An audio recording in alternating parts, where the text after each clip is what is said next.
Persib juara Dewata Challenge di Bali kemarin setelah menang melawan Sabah, melawan Bali. Persib akhirnya berhasil mengumpulkan 2 kemenangan dan otomatis menjadi juara di Dewata Challenge Cup tahun 2026 setelah mengalahkan Bali United dengan skor 3-2. Kita coba sedikit ulas daripada game melawan Bali United kemarin. Di babak pertama, Bali United banyak mengurung pertahanan dari Persib Bandung. Persib kesulitan untuk keluar dari tekanan Bali United, terutama di lini depan di mana William Barros yang menjadi striker agak kurang efektif. Di lini tengah pun masih banyak kesalahan-kesalahan yang dilakukan oleh pemain-pemain Persib, lalu di lini belakang loncar beberapa kali kehilangan bola. Di babak kedua terjadi sedikit perbaikan setelah masuknya pemain-pemain yang sebelumnya sudah menjalani pre-season di Piala Presiden seperti Balsa Sekulik, Tom Hey, DKK.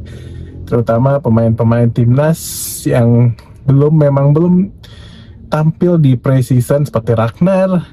Kelihatan permainannya belum gelling, belum menyatu dengan rekan-rekannya di Persib Bandung. Jadi memang agak sedikit kaku lah di babak pertama sehingga Bali bisa menguasai pertandingan. Tapi di babak kedua meskipun Persib harus kebobolan terlebih dahulu dan ketinggalan 2-1 terlebih dahulu, namun akhirnya bisa comeback dengan gol Balsa Sekulik dan Gabriel Mutombo. Gue suka sih Balsa Sekulik ini, dari hari ke hari kayaknya permainannya makin oke. Selain dia bisa mencetak gol, dia juga pergerakannya enak untuk dilihat. Bagaimana kita lihat kemarin Balsa Sekulik lagi-lagi menambah 1 gol dan ditutup oleh kemenangan Gabriel Mutombo yang mencetak gol. Gabriel Mutombo juga lama-lama enak dilihatnya, kenapa dia total gitu mainnya tuh, nggak yang back kelemar-kelemar, tapi dia back yang back kuat, back tangguh, agresif, enak dilihatnya. Nah mungkin tapi Persib masih menginginkan satu tipe back lagi di sisi Daniel Loncar yang diharapkan tentu ball playing defender untuk menggantikan seorang Barba di musim lalu. Tapi entah mungkin Loncar masih butuh adaptasi atau memang kemampuannya yang kurang. Kemarin penampilannya belum maksimal.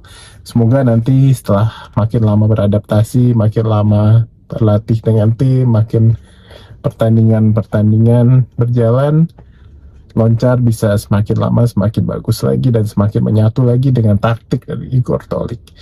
Nah, di kemarin dengan di awal menurunkan William Barros tentu makin memperlihatkan kita kalau Persib nggak punya cadangan striker. Cadangan dari Balsa Sekulik kualitasnya jauh jomplang. Harus melihat ke pasar sepertinya, melihat pemain-pemain yang available, karena ya jauh banget kualitasnya. William Barros oke lah kalau dipasang di sayap dia bagus, di sayap kiri, sayap kanan dia bagus, dia mau defense, dia mau rebut bola, dia mau pressing, dia jadi pemain pertama yang pressing di depan. Tapi secara kualitas seorang striker, William Barros ya bukan striker. Dia adalah seorang yang memang mau bekerja tapi bukan seorang striker. So Persib menurut gue wajib untuk menggantikan Ramon kalau misalkan mau melangkah jauh di ACL, di Shopee Cup, dan mempertahankan juara di Indonesia. Jadi harus sih striker cadangan.